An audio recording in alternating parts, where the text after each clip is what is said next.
geometry people? Happy Friday.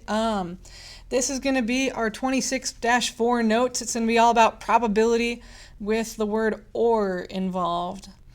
So it's going to be just like regular probability, but with multiple outcomes that we're looking for. So we're going to look to combine things for our top number of the fraction. And we're usually going to be using the entire group of people total for our bottom number. So a lot of these are going to look like the ones that we did for conditional probability, in that we're going to be using these two-way tables. So just a quick reminder about reading two-way tables. This represents everyone that's in first period. So there's 16 males and 13 females in first period for a total of 29 students. This way represents how many males there are. So there's 16 males in first period, 17 in third period, 15 in sixth period for a total of 48 male students. And then over here is our total number of students overall, 87 total students. So this one's all about my geometry classes. Miss Lindell has 13 Geometry 2 classes. There are 87 students total, and the male and female breakdown is below. This is our actual class information for this year. So that's kind of fun. So for our first one, we want, what is the probability that a person is female, not in female, person is female or in third period. Okay, so for our top number, this is where our set theory is going to become a little bit helpful. For the top number, we're going to have the total females plus the total number in third period.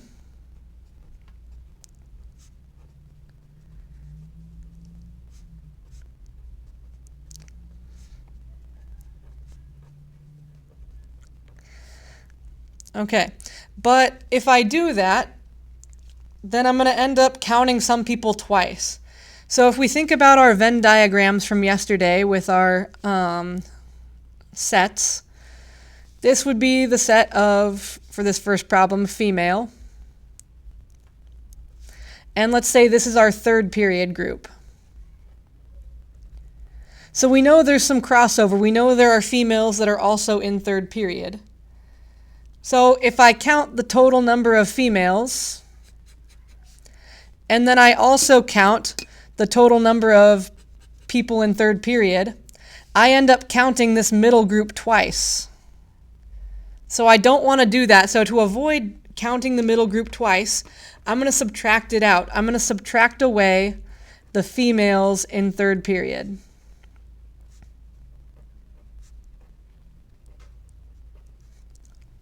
So we're going to have our total female plus our total third period minus the females in third period, so that we don't end up counting the middle twice. And then it's just going to be over our total students.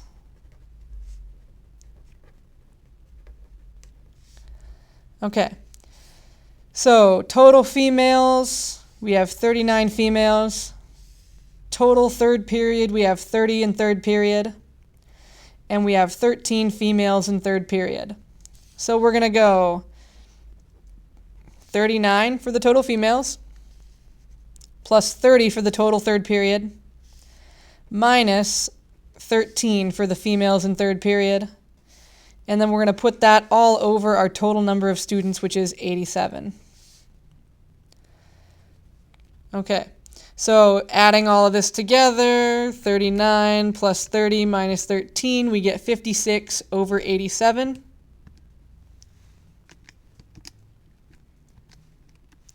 And that fraction does not reduce. So sorry for the discontinuity here, but we're going to put this over here. 56 over 87 is what that ends up being equal to. So that is our probability that a person is female or in third period. Okay. So let's look at the next one. What is the probability that a person is in sixth period? Wow, we're full of typos today. Person is in sixth period, or that he is male.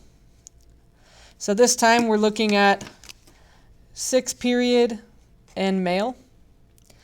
So on the top, we're going to have our total sixth period plus our total male minus our 6th period males.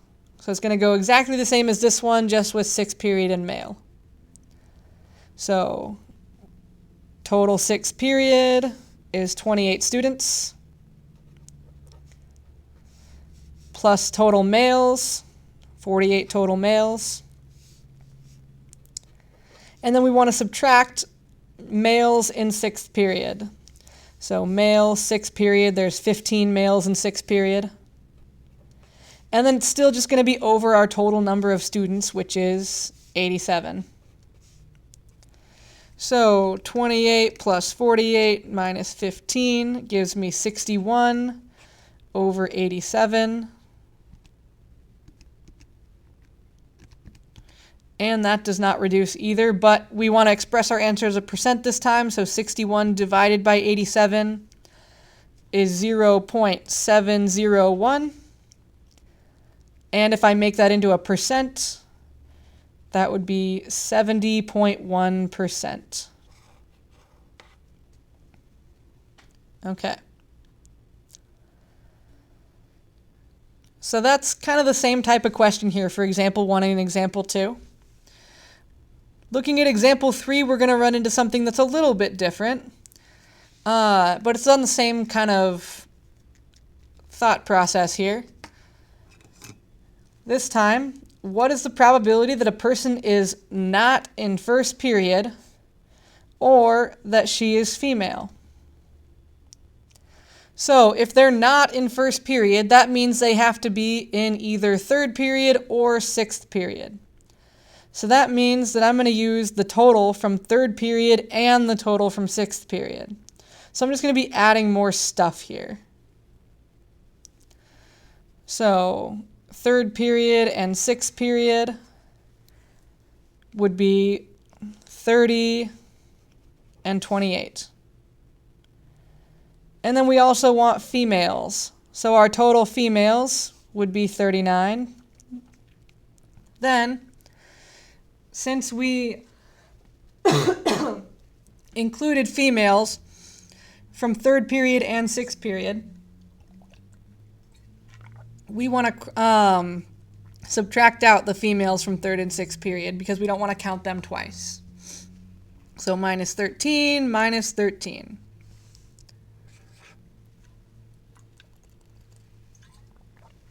And then, again, it's all over our total 87 students.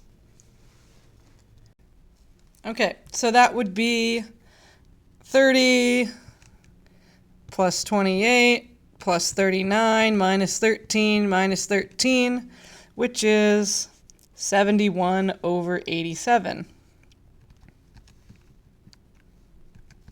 Okay, and that does not reduce either, so that would be our answer for that one. So anytime it involves not, it's usually just involving more than one category.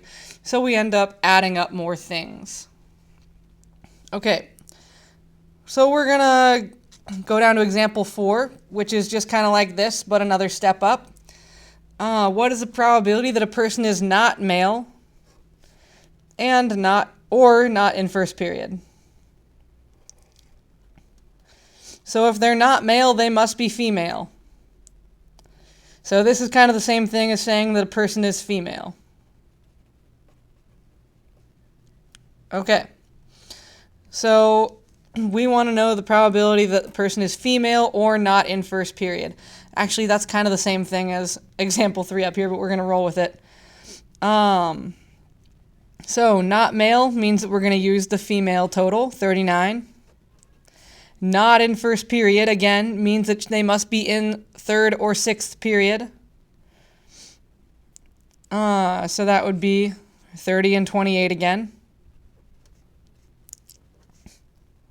And then we have to get rid of the ones that we counted twice, which would be the females that are in 3rd period and 6th period. So that would be minus 13, minus 13, still all over 87. Which ends up being 71 over 87, just like before. So we see that sometimes different language can be used to do the same thing. So we just have to make sure we're reading carefully. And then express your answer as a percent. So 71 divided by 87 is 0.816. So that would be 0.816. And if I move the decimal over 2 places, that gives me 81.6%. Okay. So that's pretty much all there is to probability with OR. So for the top number, you're making sure that you add up all the categories that are mentioned and then subtract out the specifics from those category combinations that we've already counted. So if it's, female and third period, you would add up the overall categories, subtract out the specific female third period category. And then it's always going to be over your total number of students. Okay, so let's go ahead and turn the page and start looking homework territory here. So numbers 1 through 4 are all going to use this table. This table talks about the breakout of males and females and what their favorite colors are, red, blue, and green. They are asked which of those 3 colors they like the best. And then the table for questions 5 through 8 is going to be having to do with how long they watch Netflix for. So Netflix for greater than 1 hour per day, Netflix for less than or equal to 1 hour per day. And then we've got the totals for all of those, and then we have all of their ages. Okay, so let's go ahead and take a look at the first 2 questions here. Go ahead, stop the video, give these 2 questions a try, and then turn the video back on, and I will tell you how to do these problems. Okay, so hopefully you paused the video and tried these problems for yourself. I'm going to walk us through these ones now. We want to know what is the probability that a participant likes the color red or she is female.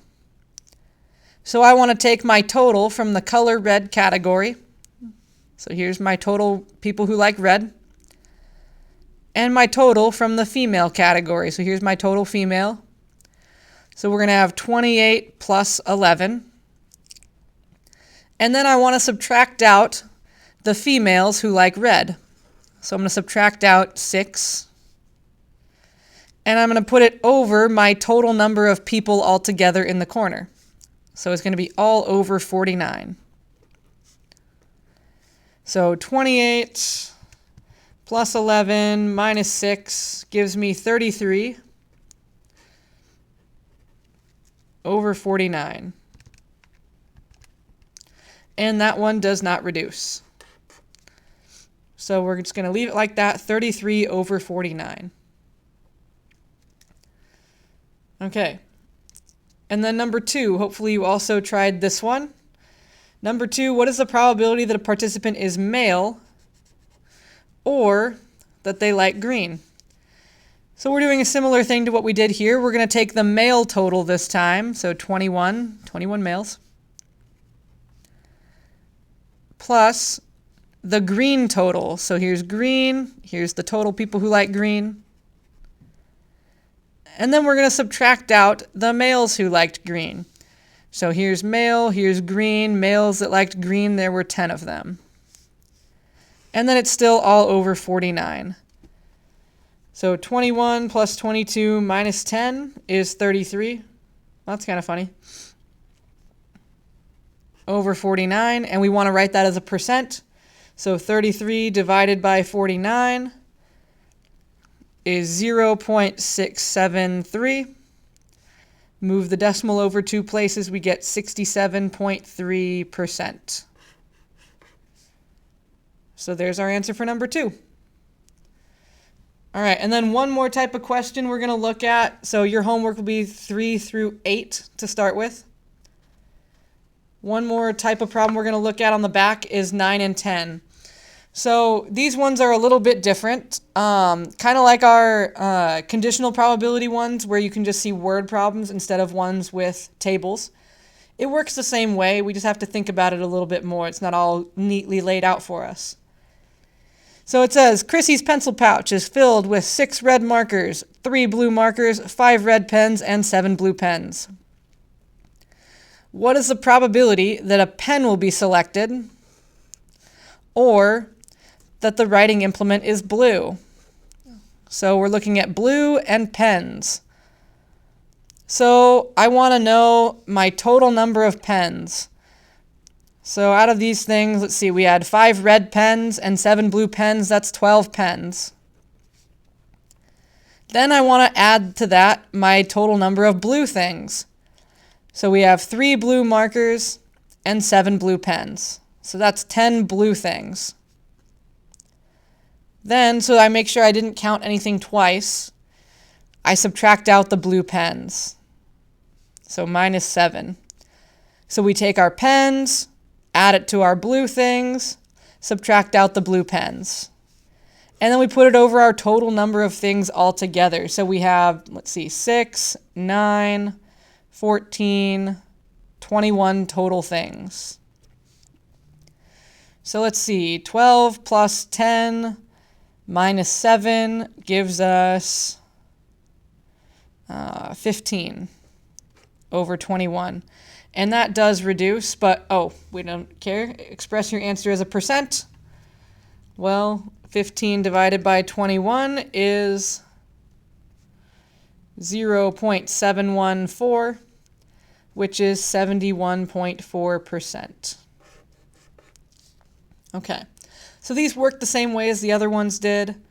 We just want to make sure we're reading carefully. Okay, let's do number 10 as well.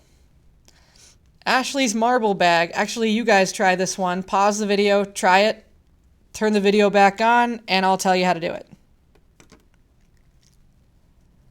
Okay. Number 10. Ashley's marble bag is filled with 4 red marbles, 5 blue marbles, 6 green marbles, and 7 purple marbles. What is the probability that a green marble will be selected, or that it is not blue? Okay. So we would add up green marbles. So let's see, there are 6 green marbles, plus the non-blue marbles. So that would be anything that's not blue. So red marbles, green marbles, and purple marbles. So 17. And then we would subtract out anything that's both green and not blue. So this one's a little bit silly because the only ones that are green and also not blue are the green marbles. So 6 plus 17 minus 6. So really you could have just gone with anything that's not blue. Count all that up. But anyway. And then it's going to be out of our total number of marbles. So 9, 15, 22. So 17 over 22. Okay. So that's kind of the idea with these problems. You're taking both categories, adding them together, subtracting out the ones that come from both categories together. Okay. If you have any questions, write them down, mark them so that you remember to ask them on Tuesday when we're all back together. Good luck with the homework. Enjoy your weekend. It's a good long 3-day weekend. Your homework is to finish up the rest of the problems all the way through 14. But yeah, have a great weekend.